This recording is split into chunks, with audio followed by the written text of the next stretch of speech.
Isabel dos Santos amassed an empire worth more than $2 billion as the daughter of Angola's former longtime president. Now it looks like that empire is beginning to crumble.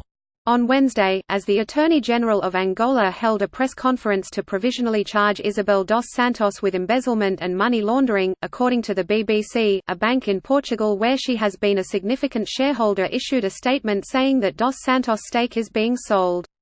BIC, a small privately held bank in Lisbon in which dos Santos has owned a 42.5% stake, issued a statement on Monday that it was severing its business relationship with dos Santos and the entities related to her. On Wednesday, BIC announced that dos Santos had decided to sell her stake in the bank, which has about $8 billion in assets. Forbes recently valued dos Santos' 42.5% stake at around $200 million.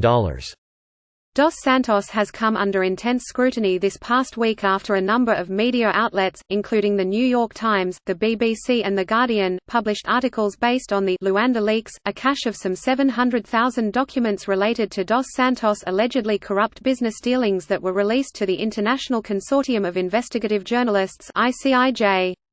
Dos Santos was appointed to head Angola's state oil company, Sonangol, in 2016, when her father was still president of the country. He retired in 2017 after ruling Angola for 38 years.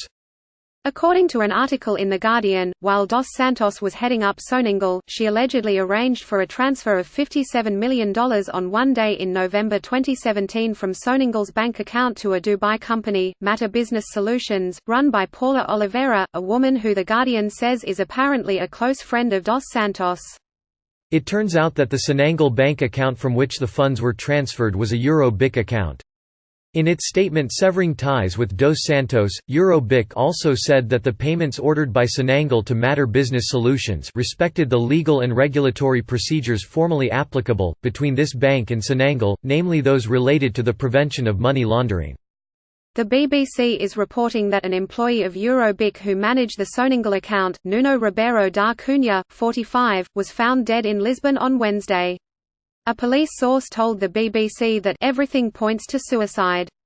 Dos Santos issued a statement on Thursday saying, "The allegations which have been made against me over the last few days are extremely misleading and untrue," and adding that, "I am a private businesswoman who has spent 20 years building successful companies from the ground up, and that I have always operated within the law and all my transactions have been approved by lawyers, bankers, auditors and regulators." Forbes first dug into the murky origins of Isabel dos Santos' fortune, with help from Angolan investigative journalist Rafael Marques de Moraes, in an in-depth investigation in 2013. In late December 2019, an Angolan court issued a freeze of dos Santos' assets in Angola, assets that Forbes estimates are worth hundreds of millions of dollars.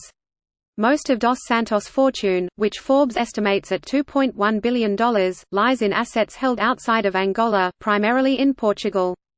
The natural question, will other Portuguese companies in which dos Santos is a shareholder follow in BIC's footsteps?